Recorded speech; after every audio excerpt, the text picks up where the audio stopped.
Dans le cadre de cette troisième vidéo portant sur Microsoft Reporting Services, nous allons expliquer la mise en forme d'un rapport, en particulier avec l'insertion d'un graphique. Donc ici, nous sommes dans le rapport 1 qui a été créé dans la vidéo précédente. Nous avons deux onglets, un onglet de conception dans lequel nous sommes, et un onglet d'aperçu dans lequel nous pouvons voir la visualisation finale de notre rapport. Donc ici, c'est la matrice que nous avons créée précédemment, mais qui n'est pas du tout mise en forme.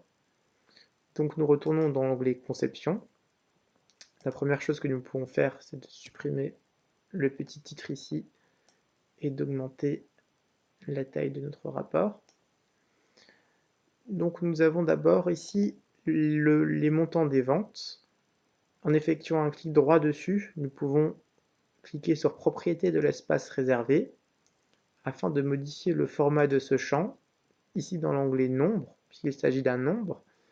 Il s'agit d'un montant de vente, donc nous pouvons le modifier en devise, en enlevant les décimales, en utilisant le séparateur de milieu et en incluant un espace afin d'obtenir sous forme d'euros. Nous pouvons cliquer sur OK afin de valider.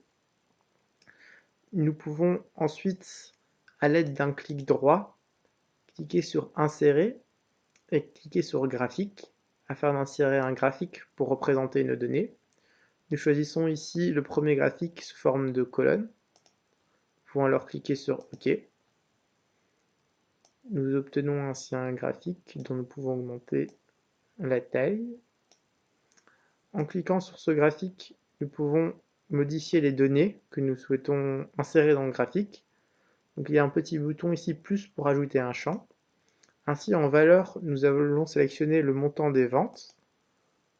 En groupe de catégories, nous allons sélectionner le trimestre, puisque nous voulons une vente en fonction du trimestre.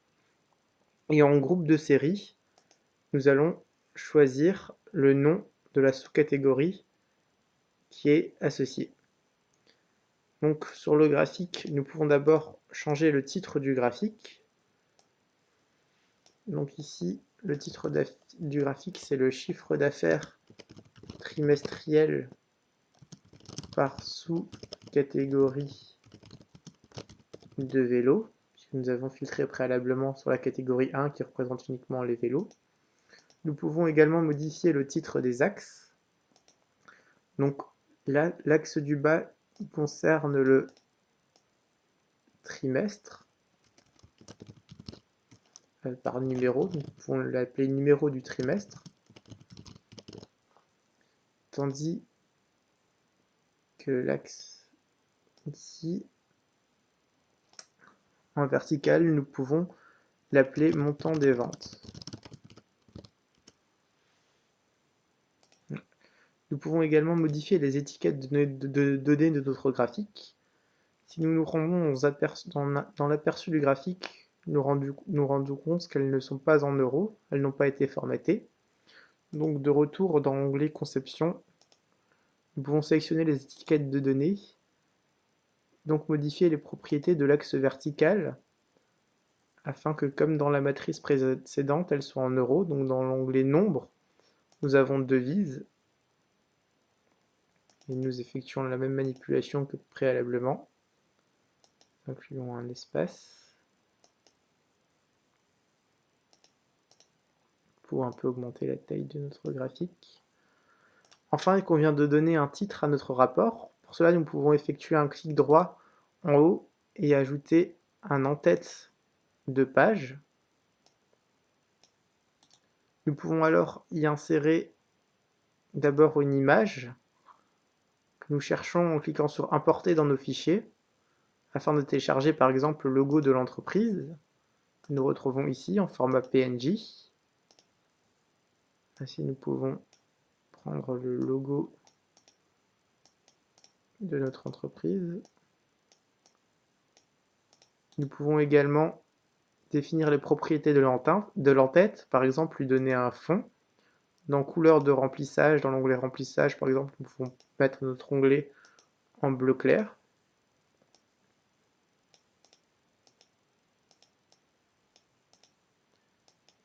Ici nous modifions le logo afin qu'il rentre totalement dans l'onglet.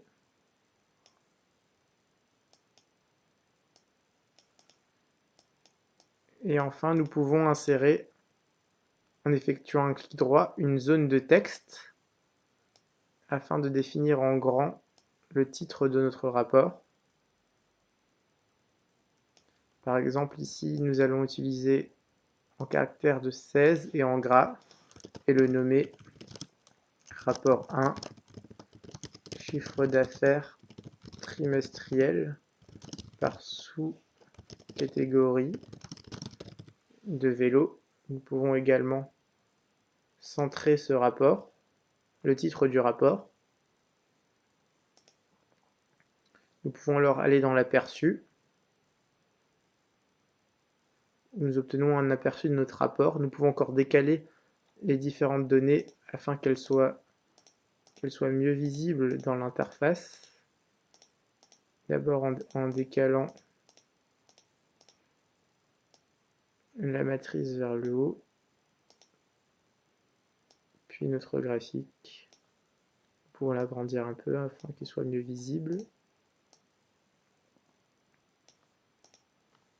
Nous pouvons alors retourner dans l'aperçu et nous obtenons ainsi sur la même page, en haut le titre de notre rapport dans l'en-tête, le logo de notre entreprise, les données sous forme de matrice, ainsi que les données sous forme de graphique que nous avons paramétrées précédemment.